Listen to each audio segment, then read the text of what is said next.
अच्छा ये बात बा। मरते हैं मुझ पे मेरे हैं लाखों सनम। मोबाइल है सारे चुंबक सब आते मेरे पास न बुलाते हैं हम। मरते हैं मुझ पे मेरे हैं लाखों सनम। ऐसे ही चलती रहो तुम सही जा रही हो।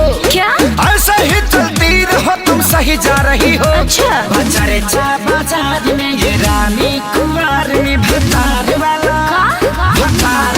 मजा उठा रही हो। बाजारे चा बाजार में ये रानी कुमार में भतार वाला मजा उठा रही हो। हाँ तब का अच्छा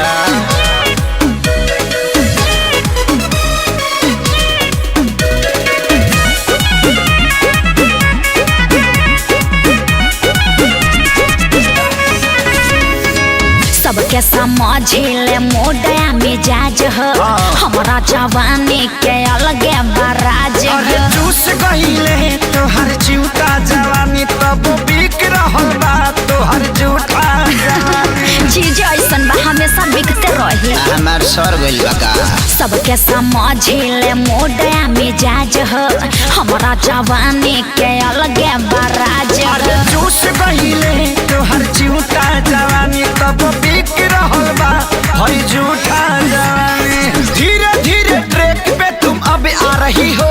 हाँ। धीरे धीरे ट्रैक पे तुम अब आ रही हो।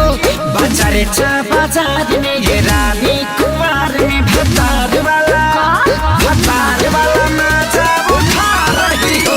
बाजारे चा बाजार में ये रानी कुमार में भतार वाला मजा उठा रही हो।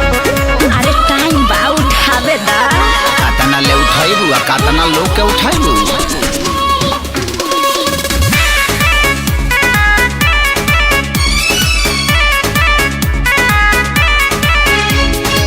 केहू न ऐसा जे पागल न प्यार में मार करवाइले हम ता बाजार अरे में। छोड़ दी हले जब धके खेसारी। हाँ। भर गइलू अजय बच्चन बभारी।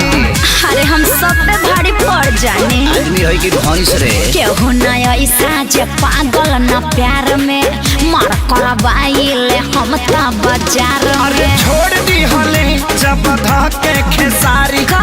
भर गइलू अजय बच्चन बभारी।